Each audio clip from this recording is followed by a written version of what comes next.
अब बच्चों एक्सरसाइज 3.2 का क्वेश्चन नंबर 1 करने जा रहे हैं, जो हमसे कह रहा है कि रैखिक समीकरण युग्म को प्रतिस्थापन विधि से हल करो।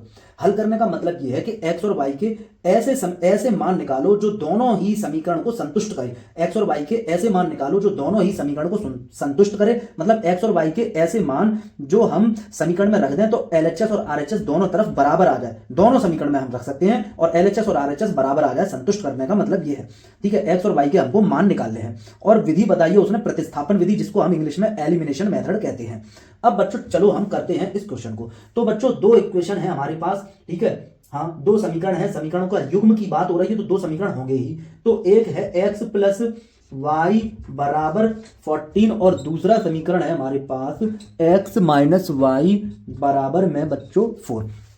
ये है बच्चों दो समीकरण। अब बच्चों हम क्या करेंगे, यहां से एक समीकरण पकड़ेंगे और इस समीकरण से हम x का मान निकालेंगे। तो यहां से मैं x का मान निकालूंगा तो बच्चों x बराबर कितना हो जाएगा, y को इधर ले जाऊं तो बच्चों 14 माइनस वाई हो जाएगा। तो x का मान बच्चों आ गया कितना, 14 माइनस वाई। x का मान कितना आया है बच्चों, 14 माइनस वाई। अब मैं इस x के मान को, ये जो x का मान आपके सामने दिख रहा है, ठीक है ना, हमने क्या किया, x को अकेला कर लिया, y को इधर पहुंचाया, x का मान आ गया 14 माइनस वाई। अब मैं क्या करूंगा, y यहां पर x की जगह ये जो दूसरा इक्वेशन है हमारा, इसका मान उठा के यहां से मैं यहां पे रख दूंगा, ठीक है। x का मान कितना है, 14 माइनस वाई। मतलब यहां पर इस वाले समीकरण में जहां x लिखा है, x की जगह 14 माइनस वाई लिख सकते हैं। x की जगह लिखेंगे 14 माइनस वाई, तो हम x की जगह लिखेंगे 14 माइनस वाई, ठीक है। x की जगह हमने लिखा 14 माइनस वाई और ये माइनस वाई ये अपनी जगह और बराबर में है बच्चों 4। अब बच्चों हम क्या करेंगे, 14 को तो इधर पहुंचाओ, तो बच्चों 4 ये अपनी जगह और ये जब 14 इधर आएगा तो माइनस के 14 हो जाएगा। माइनस का 1 वाई हो गया माइनस का 2 वाई। अब बच्चों यहां आप देखें माइनस का 2 वाई, चलो ठीक है माइनस का 2 वाई। यहां बच्चों आप देखेंगे कि एक नंबर प्लस का एक नंबर माइनस का है, तो हम सब्ट्रैक्ट करेंगे, साइन उसका लगाएंगे जो नंबर बड़ा होगा। 14 में से 4 गए तो 10 बचेंगे बच्चों, साइन उसका लगाएंगे जो नंबर बड़ा होगा, मतलब माइनस का 10 आ जाएगा, माइनस से माइनस कैंसिल हो जाएगा। 2y बराबर 10 है, तो y बराबर बच्चों y में 2 क्या कर रहा है, गुणा कर रहा है, तो इधर लेकर जाऊंगा तो भाग करेगा, मतलब 10/2, तो 2 पंजे 10। तो बच्चों y बराबर आया कितना है, 5। y बराबर आया है बच्चों 5। अब इस y के मान को उठाकर मैं यहां रख दूंगा, इस y के मान को उठाकर हम यहां रख देंगे, तो x बराबर 14 माइनस वाई है, तो x बराबर 14 माइनस वाई की जगह मुझे लिखना है 5। 14 में से 5 गए तो बच्चों x बराबर आ गया 9, x बराबर आ गया 9। तो बच्चों ये हमने इतना ही करना था, ठीक है, ये ही हमको करना है और लगातार करना है, इस पूरी एक्सरसाइज में यही करना है, ठीक है बच्चों। इसको नोट कर लीजिएगा और गौर और फिक्र करो बच्चों। तो बच्चों हम आगे देखेंगे इसी क्वेश्चन को जो जस्ट अभी मैंने आपको समझाया था, इसको मैं और किस तरह से कर सकता हूं। तो बच्चों एक बात ध्यान रखनी है, कब, जब यहां पर वेरिएबल अकेला है, वेरिएबल के साथ कोई कांस्टेंट मल्टीप्लाई नहीं कर रहा। जैसे यहां क्या है, यहां वेरिएबल है x लेकिन कांस्टेंट मल्टीप्लाई कर रहा है 2, जैसे 3/2y। यहां भी वही बात है कि वेरिएबल है y लेकिन 3/2 मल्टीप्लाई कर रहा है। यहां देखेंगे बच्चों x/3, यहां भी वही बात है कि वेरिएबल तो है x लेकिन 3 जो कांस्टेंट है वो डिवाइड कर रहा है। ऐसी कंडीशन में हमको ये जो मैं अभी ट्रिक बताऊंगा आपको वो अप्लाई नहीं करनी है। बाकी बच्चों हम इस क्वेश्चन को इस तरह से भी कर सकते हैं कि हमें ये दिख रहा है कि दो जो क्वांटिटी है, ठीक है ना, दो राशियों का जोड़ 14 है और दो राशियों का जोड़ दिया हुआ है और दो राशियों का घटाना दिया हुआ है। जब दो राशियों का जोड़ दिया होगा, दो राशियों का घटाना दिया होगा और वो राशियां हमसे पूछी होंगी, मतलब x का मान और y का मान हमसे पूछा होगा, तो हमें अगर x का मान निकालना है तो बच्चों हम क्या करेंगे, इन दोनों को जोड़ दो और आधा कर दो। जोड़ोगे तो बच्चों कितना हो जाएगा, 18। 18 का फिर आधा करोगे तो बच्चों हो जाएगा 9। इसी तरह से जब हमें y का मान निकालना होगा तो हम क्या करेंगे, अब हम घटा देंगे इन दोनों को। अब इन दोनों को घटा दो और घटाने के बाद आधा कर दो, तो घटाओगे तो बच्चों 10 हो जाएगा और 10 का आधा कितना होता है, 5 हो जाता है। तो इस तरह से भी हम इसको कर सकते हैं बच्चों। अब बच्चों इसी में हमारा दूसरा क्वेश्चन है, दूसरा पार्ट है ये। तो बच्चों अब हम इसमें क्या करेंगे, कैसे करेंगे, तो देखो, और इसको हम कहते हैं प्रतिस्थापन विधि, एलिमिनेशन मेथड। इसमें हम क्या करते हैं, जो इन दोनों में से किसी एक समीकरण को चूज कर लो, दोनों में से किसी एक को चूज कर लो और वहां से एक, यहां पर दो वेरिएबल है, एक वेरिएबल ये है, एक वेरिएबल ये, दो चर है, एक चर ये है, एक चर ये है, इनमें से किसी एक चर का मान निकाल लो, किसी एक चर को अकेला कर लो, किसी एक चर को अकेला कर लो। मैं यहां पर s को अकेला कर रहा हूं, तो बराबर अपनी जगह 3 अपनी जगह, t जब इधर आएगा तो प्लस का t हो जाएगा, प्लस का t हो जाएगा। तो बच्चों ये हुआ s बराबर 3 प्लस t, मतलब s का मान कितना आ गया, s का मान आया 3 प्लस t। s का मान बच्चे आ गया 3 + t। अब जो s का मान ये आया है, इस s के मान को उठाओ और यहां जो s दिख रहा है इस जगह s की जगह s का मान लिख दो। ठीक है, जहां इस इक्वेशन में इस वाली इक्वेशन में जहां भी बच्चों s नजर आएगा वहां s की जगह 3 + t लिख दो। तो s की जगह लिख देंगे 3 + t पूरे के अपॉन में 3 + t अपॉन 2 = 6। बच्चों यहां तक बात समझ में आनी चाहिए आप लोगों के पहले तो। अब बच्चों जैसे हम ये भिन्न सॉल्व करते थे, जैसे अगर लिखा हो 7/3 + 1/2, तो बच्चों इस भिन्न को हम किस तरह से हल करते थे, किस तरह से सॉल्व करते थे। यहां पर बच्चों हम एलसीएम लेते थे, एलसीएम। तो यहां पर बच्चों जब हम 3 और 2 का एलसीएम लेंगे तो 6 आ जाएगा। इसके बाद क्या करते हैं, नीचे वाले का नीचे वाले में भाग कर देते हैं, नीचे का नीचे भाग कर देते हैं। भाग कितनी बार गया, 3 का भाग 6 में दोगे 2 बार गया, उस 2 का गुणा कर दोगे ऊपर। ठीक है, भाग जाएगा, भाग जो गया जितनी बार उसका गुणा कर दोगे ऊपर, प्लस अपनी जगह वैसे ही। अब आप 2 का भाग करोगे 6 में, 2 का भाग 6 में करोगे तो कितनी बार जाएगा, 2 × 6 3 बार जाएगा। इस 3 का क्या करोगे, ऊपर गुणा कर दोगे, तो 1 × 3 कर दोगे। तो बच्चों अब इसके बाद तो आपको करना क्या है, बोर्ड मास के नियम लगाने हैं, इनका गुणा कर लेना है, इसका गुणा कर लेना है, जोड़ लेना है, आंसर। इसी तरीके से बच्चों हम यहां करेंगे 3 और 2 का जब हम एलसीएम लेंगे तो बच्चों यहां पर हो जाएगा 6। यहां बच्चों हो जाएगा एलसीएम 6। 3 का 6 में भाग करोगे तो बच्चों कितनी बार जाएगा, 2 बार जाएगा। कितनी बार, 3 का 6 में भाग करोगे तो 2 बार जाएगा। 2 का गुणा कर देंगे ऊपर, 2 का गुणा कर देंगे किसमें, 2 का गुणा करेंगे हम किसमें, 3 + t में बच्चों। प्लस ये वाला आ गया, ये वाला, ये जो प्लस है ये वाला आ गया बच्चों। अब हम क्या करेंगे, 2 का नीचे 6 में भाग करेंगे तो 2 का नीचे 6 में भाग जाएगा 3 बार। 3 का ऊपर गुणा कर देंगे t में तो हो जाएगा, t में जब गुणा करोगे तो 3t और बराबर में बच्चों 6 है ये। अब ये 6 को जब इधर लेकर जाओगे तो ये 6 कहां जाएगा, ये जो पूरे के बटे में 6 है इसको जब बराबर के इधर लेकर जाओगे तो ये कहां जाएगा बताओ। तो बच्चों यहां पर ये जो 6 है इस पूरे के साथ क्या कर रहा है, भाग कर रहा है, पूरे में भाग कर रहा है ये 6।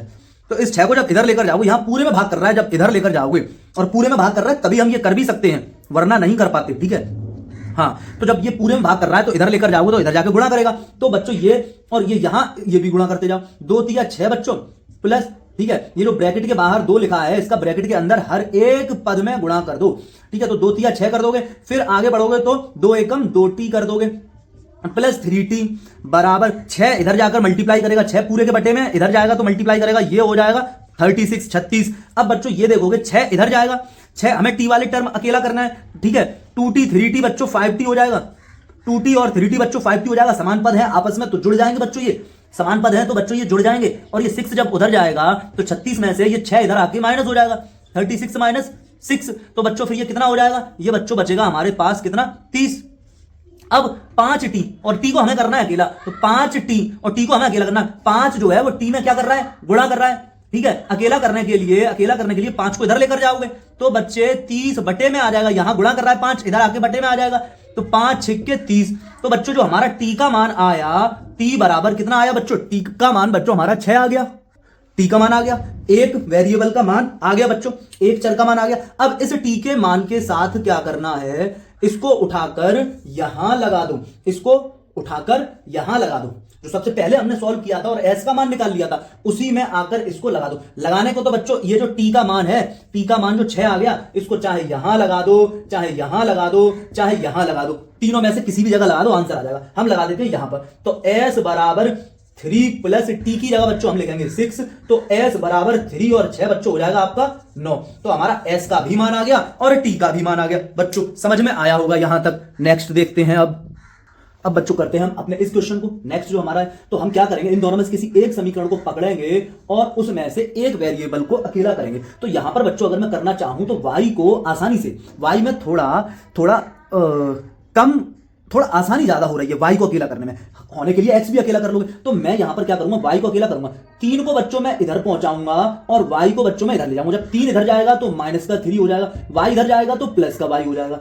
बाकी ये आपका जो है 3x वाला टर्म अपनी जगह रहा। तो बच्चों यहां से आपने देखा कि y का मान आपने निकाल दिया, y बराबर इतना आ गया। अब इस y के मान के साथ आप क्या करने वाले हो, इस y के मान को आप यहां पुट कर दोगे दूसरे वाले समीकरण में। एक समीकरण से x का या y का मान निकाल लो और दूसरे वाले समीकरण में उसको लगा दो। ठीक है, तो हमने y का मान निकाल लिया, अब हम यहां पर रख देंगे। तो अब हम लिखेंगे यहां पर 9x तो अपनी जगह रहा, 9x बच्चे रहेगा अपनी जगह, -3 y की जगह बच्चों में क्या लिख सकता हूं, y में 3 क्या कर रहा है, गुणा।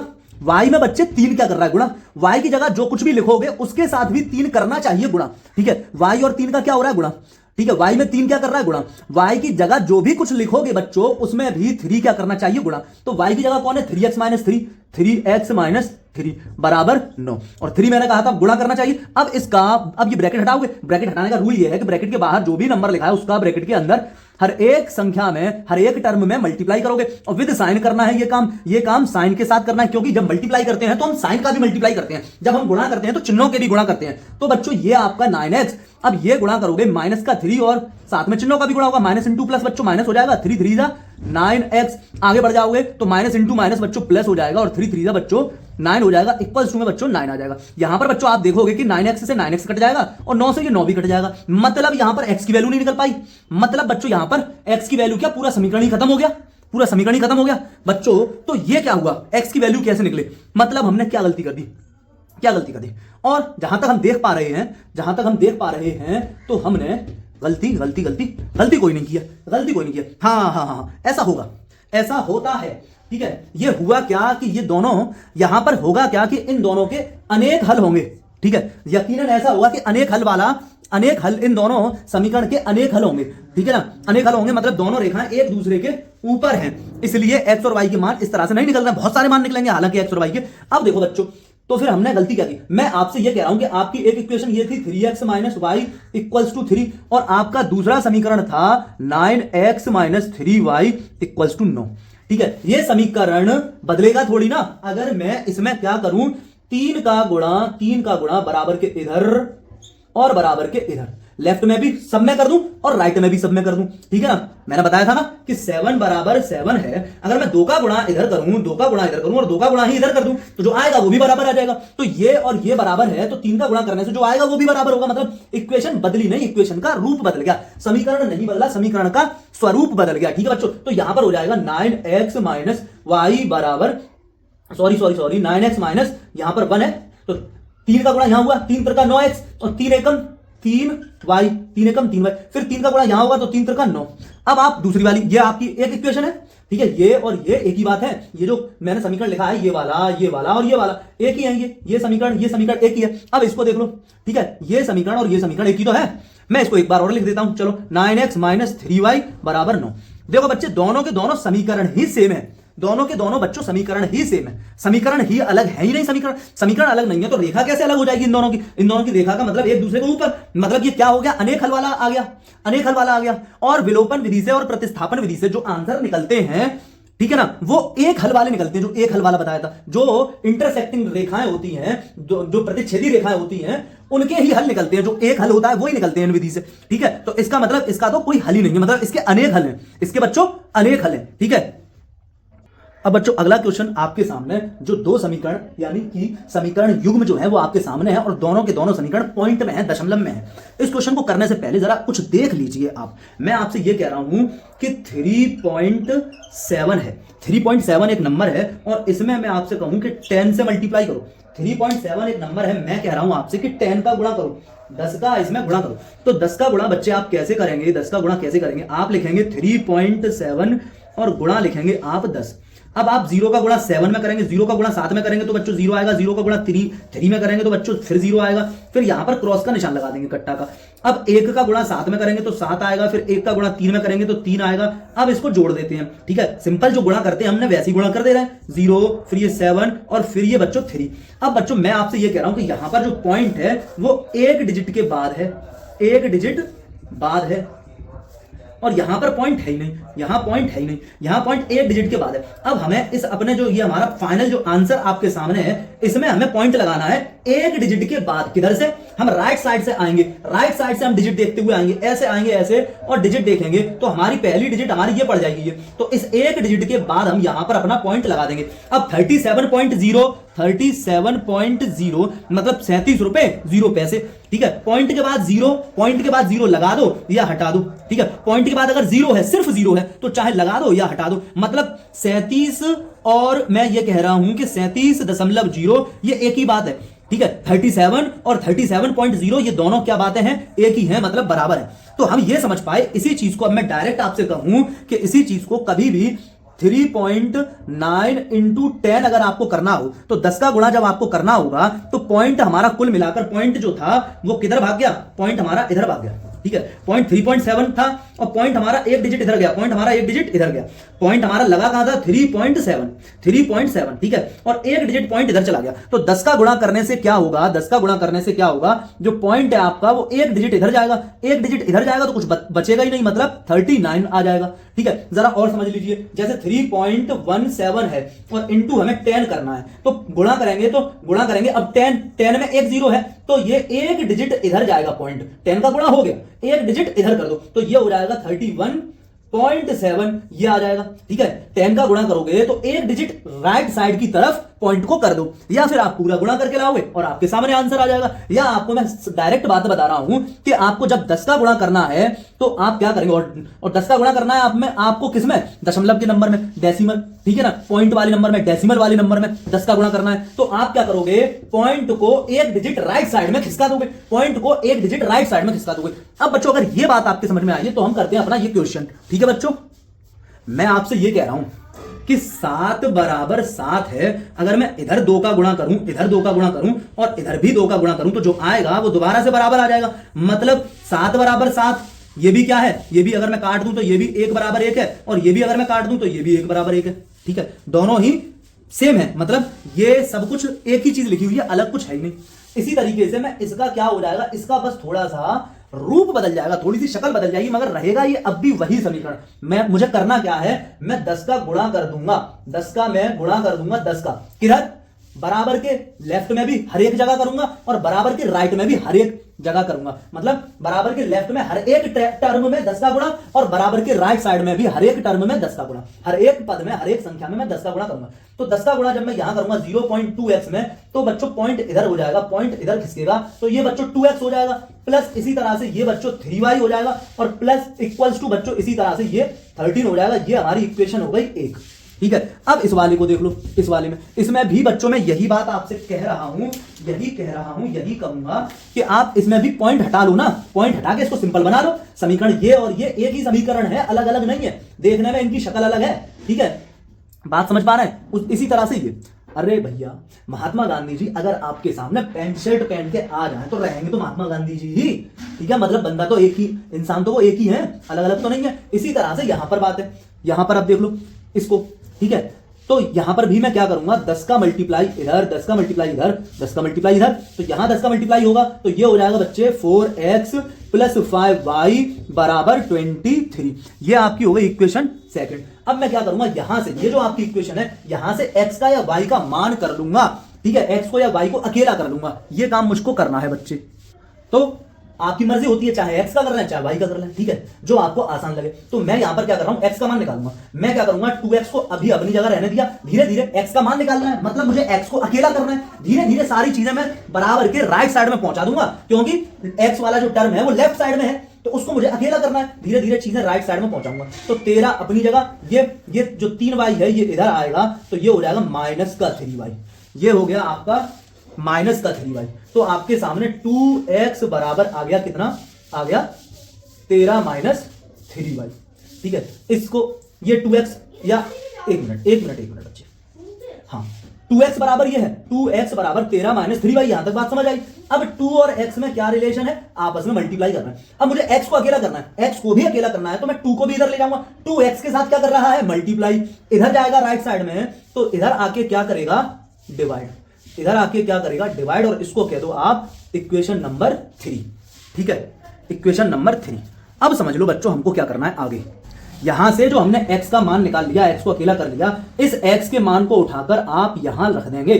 ठीक है, इस x के मान को उठा के आप यहां रख दें। तो 4 को कहां रखूंगा, 4 जैसा लिखा है वैसे ही लिखा हुआ है। इस x की जगह बच्चे हम x की जगह लिखेंगे 13 माइनस 3y पूरे के बटे में 2, और बच्चे आगे हम चला देंगे इसको प्लस 5y बराबर 23। यहां अब देखें आपके ये जो समीकरण आपके सामने लिखा हुआ है बच्चों, इसमें y है, सिर्फ y है बच्चों, सिर्फ y है। तो आसानी से हम अब इसको इसमें से y का मान निकाल लेंगे। ठीक है, जो कि हम अब तक करते हुए चले आ रहे हैं बच्चों। अब बच्चे आप ये देखें कि ये 4 जो है वो 2 के साथ गुणा का रिश्ता रखता है, या 4 13 माइनस 3y के साथ, 13 माइनस 3y मतलब इसके साथ गुणा का रिश्ता रखता है। ये 4 गुणा का रिश्ता इसके साथ रखता है या 4 गुणा का रिश्ता 2 के साथ रखता है। तो 4 जो है न्यूमरेटर में है, 4 कहां है? न्यूमरेटर में। तो 4 गुणा कर रहा है ऊपर इस वाले से, गुणा करेगा इससे, और बात समझ में आ रही? तो 4 और 2 का जो रिश्ता होगा वो डिवाइड का होगा। मतलब ये जो 4 है आपके सामने, ये 4 है, ठीक है। और ये मैं आपको दिखाऊं ऐसे लाइन, इस बटे की लाइन को बढ़ा देता हूं, तो आप देखना ये 4 ऊपर है और ये 2 नीचे है। तो हम क्या करेंगे, इस 2 का भाग इस 4 में कर सकते हैं। जैसे कि 4 × 3/2 लिखा हो तो हम 2 का भाग 4 में कर देंगे, लेकिन बशर्ते गुणा हो रहा हो, इन दोनों का क्या हो रहा हो? गुणा। ऐसे हुआ अगर 4 + 3/2 तो हम 4 का 2 इस 2 का 4 में भाग नहीं कर सकते। ये चीज गलत है। क्या चीज गलत है? देखो मैं दिखाता हूं। 2 दूनी 4 आपने ये काट दिया, ये हो गया गलत। ये चीज गलत है, ये चीज बच्चे गलत है। लेकिन आपने यहां काट दिया 2 दूनी 4, ये बच्चे बिल्कुल ठीक है। बात समझ पा रहे होंगे? तो यहां पर बच्चे हम यही काम करने वाले हैं। 2 का यहां, ठीक है ना, ये 4 जो है इस वाले ब्रैकेट के साथ क्या कर रहा है? 4 इस ब्रैकेट के साथ मल्टीप्लाई कर रहा है। जैसे यहां पर 4 3 के साथ मल्टीप्लाई कर रहा था, अब हम यहां पर 2 का 4 में भाग कर सकते हैं। 4 और 2 में आपस में रिलेशन में भाग का है, तो 2 का हमने भाग कर देंगे, तो 2 एकम 2 और 2 दूनी 4। तो बच्चों अब यहां 2 बचा। अब ये जो कुछ भी यहां पर है, ये इसका हम इस ब्रैकेट के अंदर मल्टीप्लाई कर देंगे, तो 13 दूनी बच्चे 26 हो जाएगा। 26 माइनस 2 तिया 6y प्लस 5y बराबर 23। यहां तक बात समझ में आई होगी बच्चों। अब बच्चों आप देख रहे हैं कि यहां पर ये दोनों कैसे हैं? समान पद हैं। समान पद आपस में जुड़वा घट सकते हैं। तो अब हम क्या करेंगे, माइनस का 6y और प्लस का 5y, तो एक नंबर, एक इनमें से माइनस का एक प्लस का तो घटाएंगे और साइन उसका लगाएंगे जो बड़ा होगा। तो 6 में से 5 गया तो 1 बचेगा, 1y बचेगा। 6y में से 5y गया तो 1y बचेगा, 1y बचाइए, 1y। अब 1y जो बचेगा वो किसका बचेगा? जो बड़ा होगा नंबर, बड़ा नंबर है उसका साइन लगेगा, ठीक है। किसका बचेगा? तो बड़े नंबर का साइन लगाएंगे, ठीक है। तो माइनस का y, और ये बच्चे आपके सामने 26 आपको दिख ही रहा है, ये 26 और ये बराबर 23। अब मुझे y का मान निकालना है, तो मुझे y को अकेला करना है। मैं y को इधर ले आऊं, y ये आपका इधर आ गया, और 23 को मैं इधर ले आऊं, तो 26 माइनस 23 हो गया। एक सेकंड, 23 हो गया। बात समझ में आई होगी? तो अब 26 में से आप क्या कर देंगे? 23 घटा देंगे, तो y का मान जो आएगा आपका वो कितना आ जाएगा? 3 आ जाएगा। y का मान आपका आ गया 3। अब इस y के मान को उठाकर आप यहां भी रख सकते हैं, यहां भी रख सकते हैं, यहां भी रख सकते हैं और यहां भी रख सकते हैं। मैं आपसे कह रहा हूं आप ध्यान रखोगे, इस वाले में आपको रखना होगा ये y का मान। तो इस y के मान को उठाकर समीकरण नंबर 3 में रखेंगे। आप समीकरण नंबर 3 में रखेंगे तो x की जगह x बराबर बराबर 13 अपनी जगह माइनस 3 × y, 3 × y, और y है 3 और y है बच्चे 3 बटे में पूरा 2। अब 13 माइनस 3 तरह का 9, तो ये बच्चे आ गया आपके सामने 13 माइनस 9, 13 माइनस 9 बच्चे आया ये। और बटे में बच्चों कितना आ गया? बटे में आ गया 2, ठीक है। अब 13 में से 9 गए तो बच्चे आपका बचा 4/2, 2 दूनी 4। तो बच्चे x का जो मान आया आपके सामने वो आ गया 2। x बराबर कितना आ गया? 2। y बराबर कितना आ गया? 3। x बराबर कितना आ गया? 2। y बराबर कितना आ गया? 3। बच्चों मैंने यहां पर आपको एक एक बात, एक एक पॉइंट समझाई। कमजोर से कमजोर बच्चा जो मैथ बिल्कुल नहीं समझ पाता है वो भी यहां आराम से समझ सकता है इस क्वेश्चन को, ठीक है। किसी भी बच्चे का बेसिक अगर कमजोर है, ठीक है, तो मैंने यहां पर बेसिक की सारी बातें बता दी, पॉइंट बता दिया, हर चीज मतलब पॉइंट आ गया तो मैंने पॉइंट का सॉल्यूशन कैसे करना है, ठीक है, पॉइंट का पहले गुणा भी बताया, सारी बात बताई। समझ में आना चाहिए बच्चे, कोशिश कीजिए, और अगर फिर भी कोई प्रॉब्लम हो रही है तो फिर बताइएगा।